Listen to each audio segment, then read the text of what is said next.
저는 베트남이 사실 그 미워하는 나라 1순위거든요. 미워하는 나라. 네. 결혼했다 실패했기 때문에 그래서 이번에는 사실 선교라는 게 아니고 사실 시로 갔었어요. 정말 시로만 계획이었는데 선교사님이 시기에 하실 분이 아니잖아요. 저 붙잡고 계속 얘기를 하시고 쳐다보시고 큰 눈으로 잡고 있으니까 가스라이팅 당한 것 같은데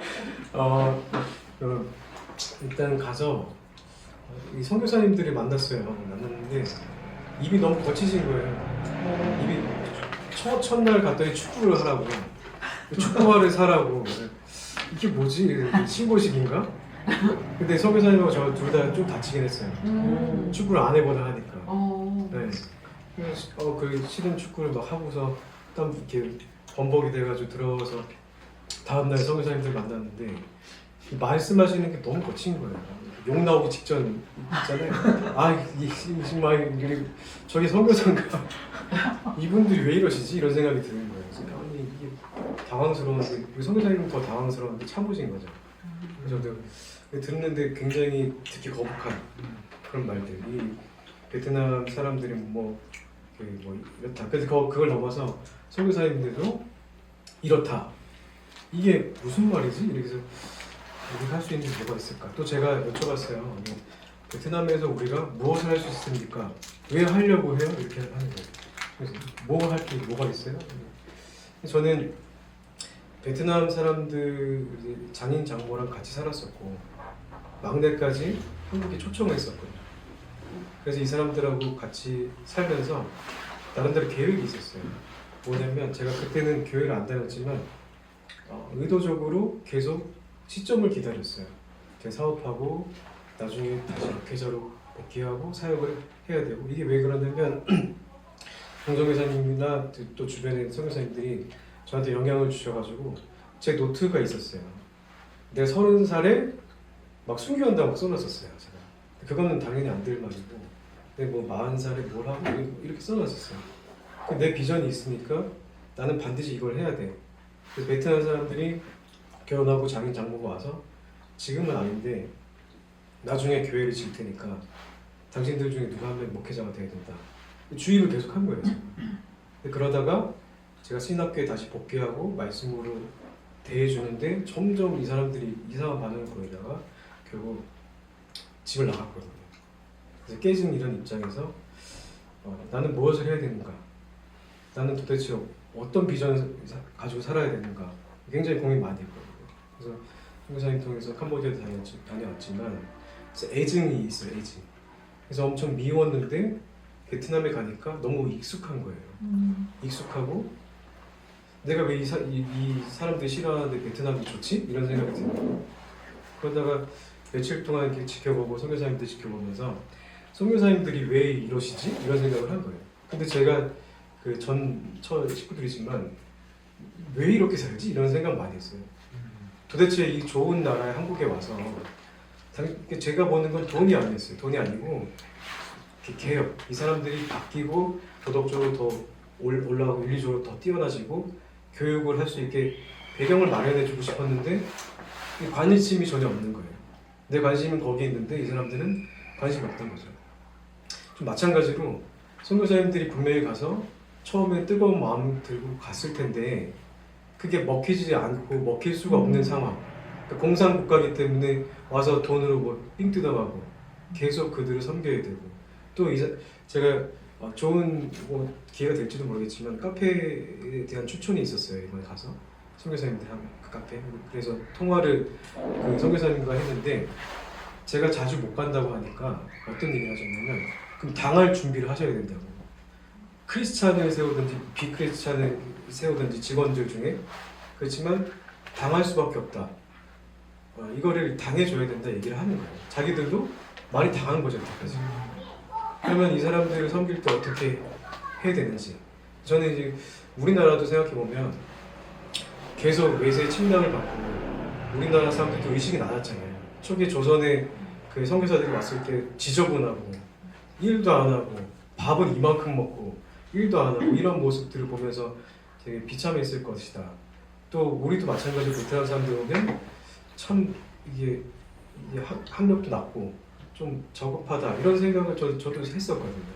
근데 이 사람들은 또 그걸 또 싫어하고 받아들이지 않고, 그리고 또 공인교회가 있는데 이 공인교회도 강하게 어떻게 자기들끼리 끙끙 뭉쳐 있으니까 다른 사람들을 배격할 것이고, 선교사님들은 도대체 어떻게 해야 되냐. 그러면은 이분들은 기도할 수밖에 없는 거죠.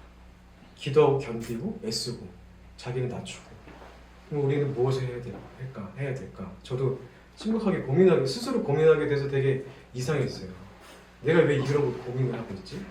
근데 우리 같이 살았던 식구들한테 늘 제가 고민을 이렇게 관망 지켜보면서 고민했거든요. 이 사람 어떻게 바꾸지? 어떻게 돈을 줘야 되나? 뭘 해야 되나? 저는 재정이 있으니까 항상 돈으로 해줬어요. 어디 쓰는지도 몰라요. 물어봐도 대답을 그때는 이상하게 해요. 다른 때는 대답을 잘하면서 돈 어디 썼어? 그러면은 번역이 이상하게 이렇게 얘기를 하면은 장모님이 오토바이 얼굴을 깔고 갔다 이렇게 막 번역이 나오니까 이게 무슨 말이야 도대체, 포기해버리는 거죠. 이런 엉뚱한 상황이 반복되지 않았을까라는 예상을 해보는 거예요, 선교사님. 우리 선교사님들한테 도대체 무엇을 해야 될까? 선교사님들을 깨우기 위해서는 저는 이런 확신이 들었어요. 정선교사님 필요하다. 정선교사님이 뛰어난 재능이 있으신 게 사람을 이렇게 계속 변화되게 슬슬 서서히 가스라이팅 당장에 막 이익을 위해서 막 찌르는 게 아니고 떨어져 있었는데요? 이 사람 이상한데? 그러면 그 다음 주가 아니에요. 1년, 2년 후에 얘기할 수도 있어요. 그러니까 저는 못 참거든요, 잘. 근데 교사님이 그 바위에 물이 하나씩 떨어져도 결국 뚫리잖아요. 이 베트남 선교사님들 정신 차려야겠다. 제가 봤을 때는 정상 아니다 생각했어요. 이건 비정상인데? 근데 생각해보면 저도 베트남 식구들 때 비정상이 돼 있던 거예요, 제 스스로가. 그걸 몰랐던 거죠. 선교사님 만나서 너 대놓고 첫마디로 너 비정상이 할 수 없잖아요. 그러니까 서서히 이상한 인간을 이렇게 새롭게 다시 다시 원정을 하고 있는데, 놀라운 거는 지난주에 청년부 수련회 갔었어요, 풍등교회. 근데 제가 너무 싫은 광경을 하나 만났어요. 그 김진원 선교사라고 터키에서 칼을 10방 막 이렇게 찔러서 죽임당한 분이 있거든요. 이분을 제가 아주 가까이서 있었던 분이에요. 인터콥이라고 거기에서 훈련할 때 기타 치던 분이에요. 이분 기타 소리가 잊혀지지도 않아요. 기도하는 소리처럼 들렸었어요. 그러니까 대단한 기타리스트였는데 이분이 죽었다는 거예요. 몇 년 전에 들었어요. 근데 그때 제가 교회를 안 다녔거든요. 소식을 접하고 너무 미쳤다, 무모하다, 이거는 말이 안 된다, 자식을 두고 어떻게 그렇게 행동하냐.